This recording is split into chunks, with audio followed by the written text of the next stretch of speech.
So this one here is what's called an accent wall.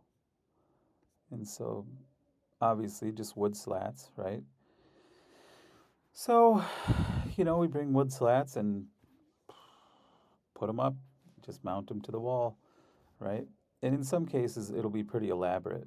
This was a pretty standard one where it's just wood slats up and then the TV mounted. And then um, this one, I installed an actual outlet and then ran the HDMI cords through into this cabinet here.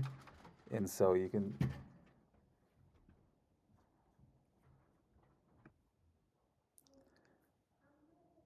my daughter just came in. I have this little room that's kind of soundproof.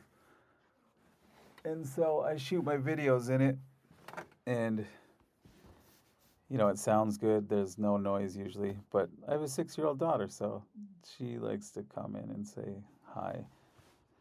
It kind of adds a little charm to the videos, I feel like. But where was I? Oh yeah, running the electrical. So just an outlet installation, simple, and then running the. All this stuff is simple for me at this point. I mean, there's nothing I haven't seen hundreds of times.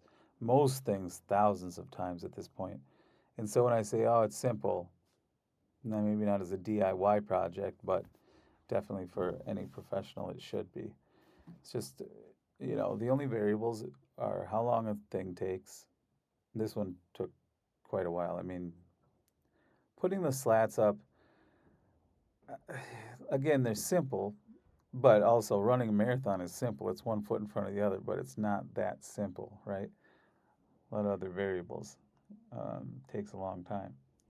And this is that sort of thing. But although this was on the scale of accent walls, this is as simple as it gets.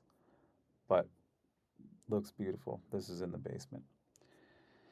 In Minnetonka, he'd had me over a few times. Super nice guy. We just sit and chat. One great thing about my clients, I tend to attract like super cool, smart, successful people, and just people that I like to learn what they do, how they do it, how they run their world. It's always interesting to me. Sometimes I'll get insights. When you're solely focused on your own world, you sometimes just don't have time to think, how do other people do things? Is there a way I could increase my business by doing it the way a different business does it? But since I have so many clients, last year was 1,215 clients, that's a lot of people I get to meet. That's roughly 3 people a day. And, I'll meet the husband, the wife, the kids. I'll get to know them. I mean, it's just I just think it's a wonderful business, a home service business. And, it is if you have the outlook that I tend to have the outlook. Like, not like, oh, I got to go to this person's house. Um, some people operate like that, and that would be kind of a miserable existence. But if you're thinking, I wonder who I'm going to meet today, it's way better. And so this guy was one of those. He's just fantastic.